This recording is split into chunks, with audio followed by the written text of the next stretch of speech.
a real honest-to-goodness newsmaker, the governor from the Commonwealth of Virginia. Bob McDonnell is with us now. Governor McDonnell, thanks for joining us here on Mornings on the Mall. Well, hey, Brian, Larry, you guys are great to have me on. Thanks for letting me speak to your listeners. All right, look, Speaker of the House, William J. Howell, put the kibosh on the Senate redistricting plan yesterday, and that had been sort of a problem because it had been done sort of in a Weasley way, my words, not yours. But now that has been sort of killed, does it now clear the way for consideration in the Senate of your transportation plan? Well, the Speaker is an honorable guy. He did what he thought was right under the procedural rules, regardless of the merits of a bill. He tries to rule what he thinks is the fair and just way. The transportation debate I'd always considered separate from any other bill, but I think emotionally and politically it certainly does help to eliminate other distractions, and so hopefully the Senate Democrats, who voted 3 times against a transportation bill on a party line vote on Tuesday night while offering no suggestions of their own, will now come around and try to work with us. We got a major bill passed out of the House, $845 million in year 5, that will help dramatically in Northern Virginia for everything from Dulles Rail to Route 66 and 28 and number of other major things, and I hope now that these last 2 weeks, we'll actually be able to get something big done, and I'm going to do everything I can to make that happen. All right, your proposal is to get rid of the gas tax at 17.5 cents a gallon, to raise the sales tax from 5 to 5.8, and to increase registration fees. The House has amended and approved a version of it, and as you said, until yesterday, all Democrats were against it. Be clear to see interesting to see whether or not they fold. But Grover Norquist has said this is not a good bill from a tax standpoint. Well, listen, there are many people who have had some objections to one part of the bill or the other. I think that this is a conservative approach to transportation funding. I disagree with some of the assessments that have been made by some of these outside groups that call it a tax increase. We're converting a dying tax into gas tax, which is going down because of inflation and fuel efficiency and alternative fuels, and converting it on an essentially revenue-neutral basis in the first year to a sales tax.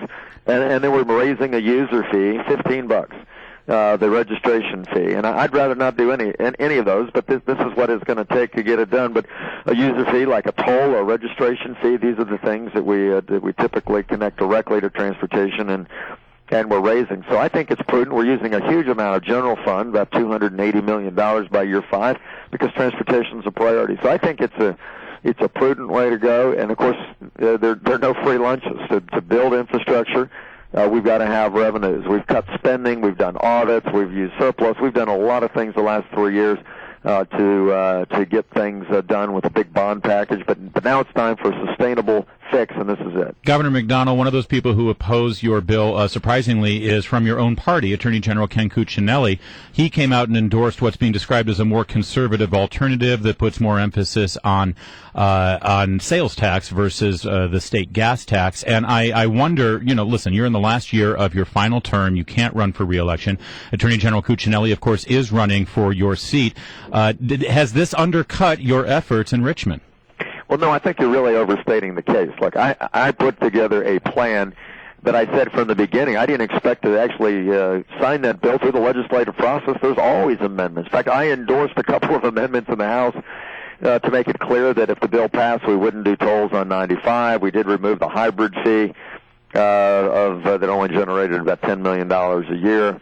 So, I've agreed to some amendments and would agree to more along the way. The Attorney General's bill, or his suggestion, and listen, I'm glad to have him come to the conversation. It's a little late in the going, but I appreciate his input.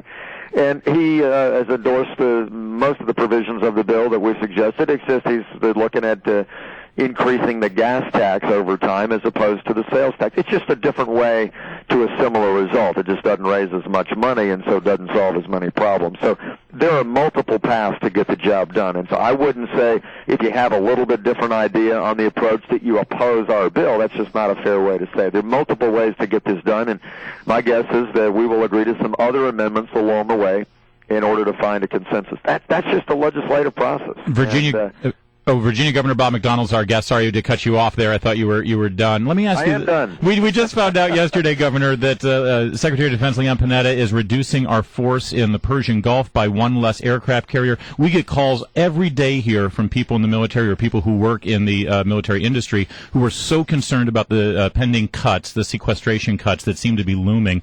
What are you doing as governor to keep that from happening to the state of Virginia? Are you talking to the White House? Are you talking to Capitol Hill? Absolutely. This is we've been fighting this battle for a year and a half since the sequestration policy was put in place. Look, it was never meant to go into effect. It was supposed to be a sword of Damocles hanging over the heads of the Republicans and Democrats with defense cuts and also entitlement cuts. And because of the dysfunction up there and the inability to work things out, nothing's been done.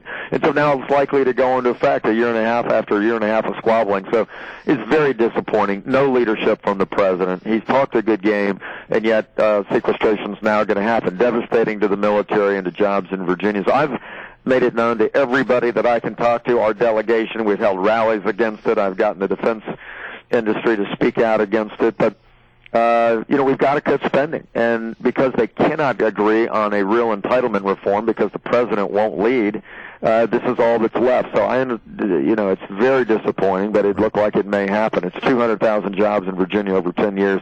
Very bad for our state. All right. I'd suggest that everybody call their congressman. Let them know that they're tired of sequestration being done in such a haphazard way. We need a rational way to cut spending. All right. What's your lieutenant governor up to? Because a lot of people thinking he's going to run as an independent. Listen, Bill Bowling has worked very well with me the last 3 years as Chief Jobs Creation Officer. He's now decided, of course, not to run for governor. And I'm not sure that's true. He's not running for the Republican nomination for governor. Excuse me, he's not running for the Republican nomination. There have been he's made some comments that indicate that he might consider an independent. But this is a guy you supported. Well, I thought he would have been a very good governor. 4 years ago, I told him I'd support him when he agreed to support me. I thought that was a reasonable way to avoid conflict in our nomination process. The Attorney General decided to run, but that's democracy. Listen, the Lieutenant Governor is, in my view, still doing a very good job creating. But as a Republican governor, how can you stand by and let him run as an independent, knowing that would likely give the governor's office to the Democrats if he does that? Well, I don't think he's made any decisions on that. Well, he sure is hinting that he has. Well, listen, as you know, I've endorsed the Attorney General because he's going to be the Republican nominee. I think it's unlikely that he does that, and if he, I've said that I'm going to support the Attorney General. So, listen, it's a free country. People make decisions about what they want to do and what offices they want to pursue, and they have to make those decisions and then suffer the consequences thereafter. But look, the Lieutenant Governor has continued to do a good job in the things I've asked him to do. He's made a couple decisions recently that I don't agree with. All right, well, we got to leave it right there. At the end of the day, I think he'll make decisions best for the party. Well, Governor, we always appreciate you coming, and please do come again. Absolutely. Now, let me ask all your listeners, please contact your legislators and tell them they need a vote for this transportation bill. If they want to get out of congestion, number one most congested region in the country, Northern Virginia, we need help. All right. Thanks, Governor.